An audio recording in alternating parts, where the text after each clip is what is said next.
Let's start with a classic example. Here we have a model wearing a dress, and the request is to change the dress color. This can be done in many ways, some of which are complex enough to be discouraging. Let's not forget that in a modern world of photography and post-production, time is essential.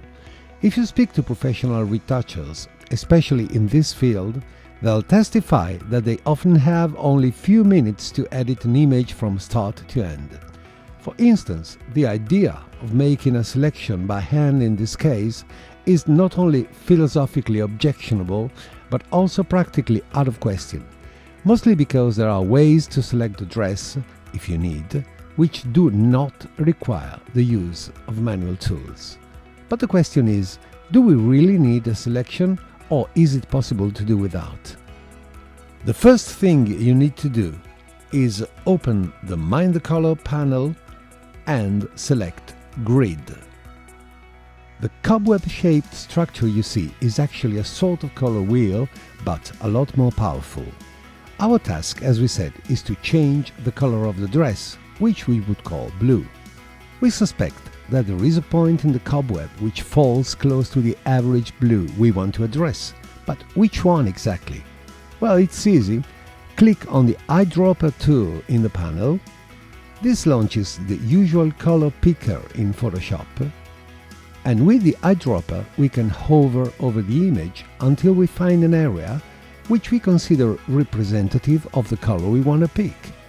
For instance, here. When we click, the color is loaded into the color picker. As soon as we click on OK, we notice that a dot has appeared in the grid window. Such dot selects the node of the cobweb closest to the color we want and can be dragged around with the mouse. Suppose we want to make the dress green. All we need to do is grab the point and drag it towards the color we aim for, like this. We are actually deforming the cobweb, and it is clear that some points will follow the one we are moving. This ensures a smooth change in color, because if we transform too small a set of blues into greens, it is very likely that some neighboring blues will remain unchanged. The result: abrupt color changes all over the place due to posterization, which is probably the worst enemy of any retoucher. It is worth noting that a color lookup adjustment layer has appeared in a Layers panel. This is because the plugin uses LUTs, namely lookup tables, to manipulate colors. It actually computes the LUT on the fly and applies it. Therefore, if we want to toggle between before and after, we just need to make the layer invisible or visible. Also, you may notice that no other color has changed. The skin tone and hair of the model are identical to the original. This is because their hue is very different from the original hue of the dress. If the dress was similar to the skin tone, the operation would be a bit more troublesome, but still possible. Finally, we should explore the tiny menu which allows us to choose from 3 different behaviors called HSP, HSL and HSV. These are variants of the HSB color model, HSP having been introduced in recent years.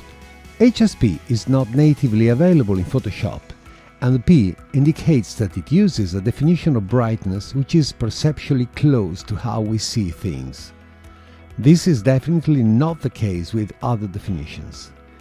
HSP is the default choice because, in most cases, it yields the best results. If we select HSL, we notice that the correction we made looks very different. The color looks more saturated, but there is a painful loss of detail.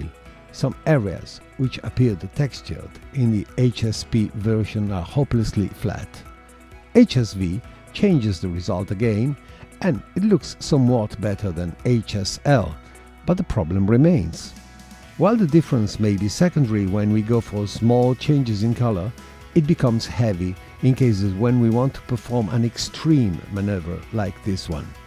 In that case, HSP is almost invariably the best choice. In the next example, we'll see another application of the grid, when we have to deal with colors which are similar to some neighboring ones.